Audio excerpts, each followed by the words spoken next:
Hi hello friends, ಇವತ್ತಿನ ವಿಡಿಯೋದಲ್ಲಿ ಬಿಸಿ ಬಿಸಿ ಮುದ್ದೆ ಜೊತೆ ಫಾರಂ ಮೊಟ್ಟೆ ಕೋಳಿ ಸಾಂಬಾರನ್ನ ಯಾವ ರೀತಿ ಈಸಿಯಾಗಿ ನಾಟಿ ಸ್ಟೈಲಲ್ಲಿ ನಮ್ಮ ಹಳ್ಳಿ ಕಡೆಗಳಲ್ಲಿ ಮಾಡುವಂತಹ ಸಾಂಬಾರಿದು ತುಂಬ ರುಚಿಯಾಗಿರುತ್ತೆ. ನೀವು ಕೂಡ ಮಿಸ್ ಮಾಡದೆ ಟ್ರೈ ಮಾಡಿ ನೋಡಿ.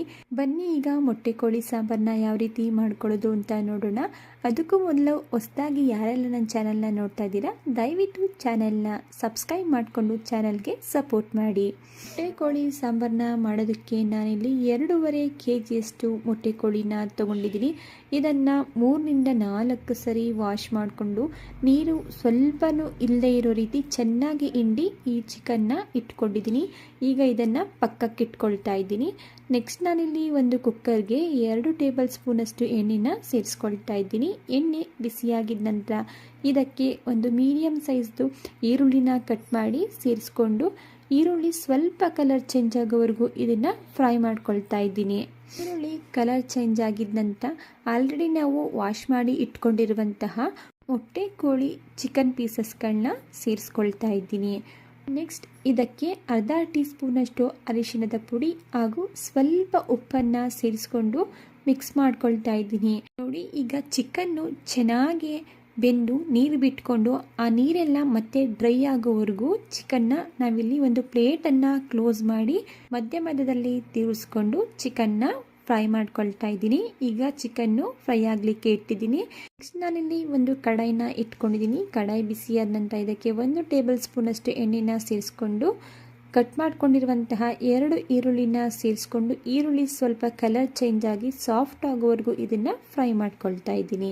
ಈರುಳ್ಳಿ ಕಲರ್ ಚೇಂಜ್ ಆಗಿ ಸಾಫ್ಟ್ ಆಗಿದ ನಂತರ ಇದಕ್ಕೆ ಕಟ್ ಮಾಡ್ಕೊಂಡಿರುವಂತಹ ಒಂದು ಟೊಮೊಟೊ ಹಣ್ಣನ್ನು ಸೇರಿಸ್ಕೊಳ್ತಾ ಇದ್ದೀನಿ.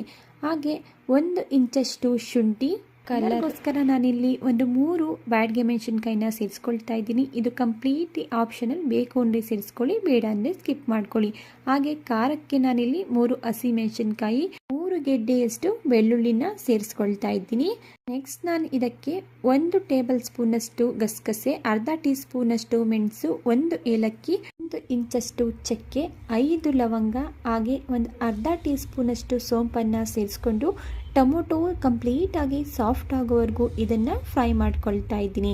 ಈಗ ಕಂಪ್ಲೀಟಾಗಿ ಟೊಮೊಟೊ ಕೂಡ ಸಾಫ್ಟ್ ಆಗಿದೆ. ಸೊ ಈಗ ಗ್ಯಾಸ್ ಸ್ಟವ್ನ ಆಫ್ ಮಾಡಿಕೊಂಡು ಇದನ್ನು ತಣ್ಣಗಾಗಲಿಕ್ಕೆ ಬಿಡ್ತಾ ಇದ್ದೀನಿ. ಈಗ ಚಿಕನ್ನ ಫ್ರೈ ಮಾಡಲಿಕ್ಕೆ ಇಟ್ಟಿದ್ವಲ್ಲ ಅದನ್ನು ನೋಡೋಣ. ನೋಡಿ, ಈಗ ಚಿಕನ್ ಎಲ್ಲ ಚೆನ್ನಾಗಿ ಬೆಂದು ನೀರು ಬಿಟ್ಕೊಂಡಿದೆ. ಈ ನೀರೆಲ್ಲ ಕಂಪ್ಲೀಟಾಗಿ ಮತ್ತೆ ಡ್ರೈ ಆಗಬೇಕು. ಅಲ್ಲಿವರೆಗೂ ಇದನ್ನು ಮಧ್ಯದಲ್ಲಿ ತಿರುಗಿಸ್ಕೊಳ್ತಾ ಫ್ರೈ ಮಾಡ್ಕೋಬೇಕಾಗುತ್ತೆ. ಈ ನೀರು ಇರಬೇಕಾದ್ರೇ ಮಸಾಲೆನ ಸೇರಿಸ್ಕೊಳ್ಳೋದ್ರಿಂದ ಚಿಕನ್ ಸಾಂಬಾರ್ ತಿನ್ನಬೇಕಾದ್ರೆ ಹಸಿ ಸ್ಮೆಲ್ ಬರುತ್ತೆ. ಆದ್ದರಿಂದ ಈ ನೀರೆಲ್ಲ ಕಂಪ್ಲೀಟ್ ಆಗಿ ಡ್ರೈ ಆಗೋವರೆಗೂ ಇದನ್ನು ಫ್ರೈ ಮಾಡ್ಕೋಬೇಕಾಗುತ್ತೆ. ನೆಕ್ಸ್ಟ್ ನಾನಿಲ್ಲಿ ಒಂದು ಮಿಕ್ಸರ್ ಜಾರ್ಗೆ ನಾವು ಫ್ರೈ ಮಾಡ್ಕೊಂಡಿರುವಂತಹ ಟೊಮೊಟೊ ಹಾಗೂ ಈರುಳ್ಳಿನ ಸೇರಿಸ್ಕೊಳ್ತಾ ಇದ್ದೀನಿ. ಇದ್ರ ಜೊತೆಗೆ ನಾನಿಲ್ಲಿ ಅರ್ಧ ಚಿಪ್ಪಿನಷ್ಟು ತೆಂಗಿನಕಾಯಿ ಪೀಸಸ್ಗಳನ್ನ ಸೇರಿಸ್ಕೊಳ್ತಾ ಇದ್ದೀನಿ. ಹಾಗೆ ಇದ್ರ ಜೊತೆಗೆ ಒಂದು 2 ಟೇಬಲ್ ಸ್ಪೂನಷ್ಟು ಉರಿಗಡಲೆ, 1 ಹಿಡಿಯಷ್ಟು ಕೊತ್ತಂಬರಿ ಸೊಪ್ಪು, ಹಾಗೆ ಅರ್ಧ ಹಿಡಿಯಷ್ಟು ನಾನಿಲ್ಲಿ ಪುದೀನ ಸೊಪ್ಪನ್ನು ಸೇರಿಸ್ಕೊಳ್ತಾ ಇದ್ದೀನಿ. ಇದ್ರ ಜೊತೆಗೆ ನಾನಿಲ್ಲಿ 4 ಟೇಬಲ್ ಸ್ಪೂನಷ್ಟು ಮನೆಯಲ್ಲೇ ಮಾಡಿರುವಂತಹ ಚಿಕನ್ ಮಸಾಲ ಪೌಡರನ್ನು ಸೇರಿಸ್ಕೊಳ್ತಾ ಇದ್ದೀನಿ. ಈ ಪೌಡರ್ ನಿಮ್ಮನೇಲಿ ಇಲ್ಲ ಅಂತ ಹೇಳಿದ್ರೆ ಧನಿಯಾ ಪೌಡರ್ 2 ಟೇಬಲ್ ಸ್ಪೂನ್, ಹೊರಗಡೆ ಸಿಗುವಂತಹ 2 ಟೇಬಲ್ ಸ್ಪೂನಷ್ಟು ಚಿಕನ್ ಮಸಾಲ ಪೌಡರನ್ನು ಸೇರಿಸ್ಕೋಬೋದು. ನಮ್ಮ ಕಡೆ ಎಲ್ಲ ಚಿಕನ್ ಹಾಗೂ ಮಟನ್ ಸಾಂಬಾರನ್ನ ಮಾಡಲಿಕ್ಕೆ ಅಂತೇಳಿ ಈ ರೀತಿ ಒಂದು ಮಸಾಲ ಪೌಡರ್ನ ಮಾಡಿ ಇಟ್ಕೊಂಡಿರ್ತೀವಿ. ನೆಕ್ಸ್ಟ್ ಇದಕ್ಕೆ ನಾನು ರುಬ್ಲಿಕ್ಕೆ ಅವಶ್ಯಕತೆ ಇರೋಷ್ಟು ನೀರನ್ನು ಸೇರಿಸ್ಕೊಂಡು ಇದನ್ನು ನೈಸಾಗಿ ಪೇಸ್ಟ್ ಮಾಡಿಕೊಂಡು ಪಕ್ಕಕ್ಕೆ ಇಟ್ಕೊಳ್ತಾ ಇದ್ದೀನಿ. ಈಗ ಚಿಕನ್ನಲ್ಲಿರುವಂತಹ ನೀರೆಲ್ಲ ಕಂಪ್ಲೀಟಾಗಿ ಡ್ರೈ ಆಗಿದೆ. ನೀವೇ ಇಲ್ಲಿ ನೋಡ್ಬೋದು, ಚಿಕನ್ನಲ್ಲಿರುವಂತಹ ನೀರೆಲ್ಲ ಡ್ರೈ ಆಗಿ ಎಣ್ಣೆ ಬಿಟ್ಕೊಂಡಿದೆ. ಈ ಟೈಮಲ್ಲಿ ನಾವು ಗ್ರೈಂಡ್ ಮಾಡಿ ಇಟ್ಕೊಂಡಿರುವಂತಹ ಮಸಾಲ ಪೇಸ್ಟ್ನ ಸೇರಿಸ್ಕೊಂಡು ಸಾಂಬಾರಿಗೆ ನೀರನ್ನು ಸೇರಿಸ್ಕೊಳ್ತಾ ಇದ್ದೀನಿ. ನೀರನ್ನು ಸೇರಿಸ್ಕೊಂಡಿದ ನಂತರ ರುಚಿಗೆ ತಕ್ಕಷ್ಟು ಉಪ್ಪನ್ನು ಸಹ ಸೇರಿಸ್ಕೊಳ್ತಾ ಇದ್ದೀನಿ. ಉಪ್ಪನ್ನು ನೋಡಿ ಸೇರಿಸ್ಕೊಳ್ಳಿ. ಮೊದಲೇ ಚಿಕನ್ನ ಫ್ರೈ ಮಾಡೋದಕ್ಕೂ ಕೂಡ ನಾವಿಲ್ಲಿ ಉಪ್ಪನ್ನು ಸೇರಿಸಿದ್ವಿ. ನೋಡಿ, ನಾನು ಈ ಕನ್ಸಿಸ್ಟೆನ್ಸಿಲಿ ನೀರನ್ನು ಸೇರಿಸ್ಕೊಂಡಿದ್ದೀನಿ. ನೀವು ನಿಮ್ಮ ಕನ್ಸಿಸ್ಟೆನ್ಸಿಗೆ ತಕ್ಕಂತೆ ನೀರನ್ನು ಸೇರಿಸ್ಕೋಬೇಕಾಗುತ್ತೆ. ನಾನಿವತ್ತು ಮುದ್ದೆಗೆ ರೆಡಿ ಮಾಡ್ತಿರೋದ್ರಿಂದ ಸ್ವಲ್ಪ ತೆಳುವಾಗಿಯೇ ನೀರನ್ನು ಸೇರಿಸ್ಕೊಂಡಿದ್ದೀನಿ. ನಂತರ ನಾನಿಲ್ಲಿ ಮೊಟ್ಟೆ ಕೋಳಿನಲ್ಲಿ ಬರುವಂತಹ ಮೊಟ್ಟೆಗಳನ್ನ ಸೇರಿಸ್ಕೊಂಡು ಕುಕ್ಕರ್ ಕ್ಯಾಪ್ನ ಕ್ಲೋಸ್ ಮಾಡಿ 5ರಿಂದ 6 ವಿಷಲ್ ಆಗಲಿಕ್ಕೆ ಬಿಡ್ತಾ ಇದ್ದೀನಿ. ಈಗ 5ರಿಂದ 6 ವಿಷಲ್ ಆಗಿದೆ, ಪ್ರೆಷರ್ ಕೂಡ ರಿಲೀಸ್ ಆಗಿದೆ. ಈಗ ಕುಕ್ಕರ್ ಕ್ಯಾಪ್ನ ಓಪನ್ ಮಾಡ್ತಾ ಇದ್ದೀನಿ. ನೀವೇ ಇಲ್ಲಿ ನೋಡ್ತಾ ಇರ್ಬೋದು ಎಷ್ಟು ಸೂಪರ್ ಆಗಿರುವಂತಹ ಮೊಟ್ಟೆ ಕೋಳಿ ಸಾಂಬಾರ್ ರೆಡಿ ಆಗಿದೆ ಅಂತೇಳಿ. ಪಕ್ಕಾ ನಮ್ಮ ಹಳ್ಳಿ ಕಡೆಗಳಲ್ಲಿ ಮಾಡುವಂತಹ ನಾಟಿ ಸ್ಟೈಲ್ ಚಿಕನ್ ಸಾಂಬಾರ್ ಇದ್ದು.